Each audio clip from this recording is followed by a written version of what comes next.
but you have to feel for Lamar Jackson because he's probably going to be the MVP next week. And that's going to feel like a hollow victory after all the mistakes they made in this one. You nailed it. The mistakes, like you look at Baltimore today, and what it kind of reminded me of was, when I first met Pete Carroll, he talked about, not playing above the moment, just being yourself. And I thought Baltimore almost tried too hard. I mean, you look at these penalties we're watching here. I thought it was ridiculous. And then even here, if he doesn't reach the ball, watch where he lands. Yeah. He would have been in the end zone. I mean, another penalty here. We spear Mahomes in the head. Like, these are all legitimate penalties. And I'm sitting here, again, we tell Roquan Smith, hey, just get an encroachment penalty. Instead, we go and drill some guy and take 15 yards. And you look at those moments, and I think to myself, and you hear Lamar, and it brought me back to, again, Pete Carroll was the first guy to tell me. Numerous coaches talk about when you get in these big moments, the last thing you want to do is just press and try super hard. And if you're that talented, which I believe the Ravens are as a team, you just got to go be yourself. Just go play ball. It's the same thing you've been doing since you're a little kid. But all of a sudden, it's like we're trying to mess with Mahomes before the game. We're trying to poke the bear a little bit. We got to get him, so we're going to drop the crown of our helmet and get a 15-yard penalty. It's just weird to see a team that is as talented as the Ravens kind of what I felt lose control of a lot of things emotionally that they really should have been in control of. And then how much actually, in your opinion, just falls on Lamar Jackson in this one? Yeah, I definitely think some of it, not all of it. It's tough because the offense loves to run the football. And you got to tip your cap to the Kansas City Chiefs defense because they stopped the run. I mean, Justice Hill, I think, had 3 yards. 3 games in a row, right? Yes. Miami, Buffalo, this one, we got to start talking about this defense a little bit. Agreed. And I think what happens is Steve Spagnuolo, the defensive coordinator, from game to game can really adjust his play calling. And then all of a sudden, you see teams get confused at times, or the Chiefs are able to really make that one big play. And I thought they had a few of them today. They also had the late pick. They had the strip sack fumble early. But Lamar did look confused. I thought there was a lot of times, too, where guys just simply weren't open. And then Lamar was being a super athlete, making things happen. And he was trying hard. But you take away his run game, and it's a very inconsistent pass game. They looked like they struggled to read coverages.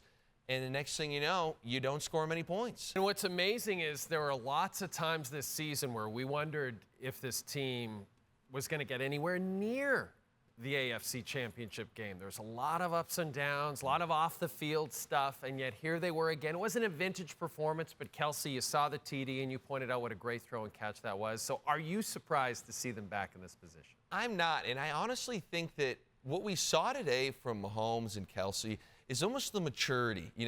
They don't need to come out and hang 60 every game and maybe be a little more risky. They know they have a great defense, and what happened was early on, I thought they made some great plays, very high-risk plays. I mean, that 4th and 2, that's not the first read. We talked about the touchdown. This is purposely thrown low and away. You look at Kyle Hamilton, the defender. He's got long arms. He's tall. That is exactly where Mahomes was trying to put it. And again, a miraculous play here. I mean, just extending the whole ordeal. It's unbelievable. And there are numerous plays where these two guys connected. But what I thought they did well was early on in this game, Mahomes came out here, and he really was surgical.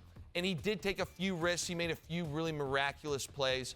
But then all of a sudden, he got a feel for the game. Yeah. And Jay, you talked about it. He looked, like he's just chilling. Seemed like he was having fun out there. He's, guys are tackling him, and he's tapping him on the shoulder like good tackle, and he's almost getting in their heads by being a great guy.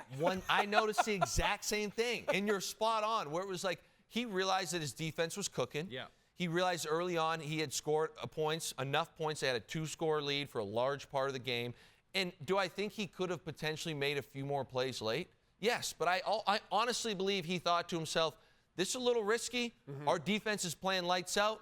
I know the situation. It's not about me. He knows he's the GOAT. Yep. He knows he's the man. Like you say, he's tapping everybody. For him, it's about Super Bowls at this point. That's right. And he took the best, most efficient route to get there. And it's just so unbelievable to me to see his greatness, especially in the first half, and how cool, calm, collected he is for some of the other playoff performances we've seen from top-end quarterbacks. Dak Prescott comes to mind. Right. Sorry, Cowboy fans. No, it's true, though. But it's the polar opposite. He just looked like he was in complete control at all times. I thought the Ravens, like we spoke about, were a bit out of control, really pressing. And what do you know? Patrick Mahomes and Travis Kelce, the greatest playoff duo now in the history of football, That's right. is in the Super Bowl.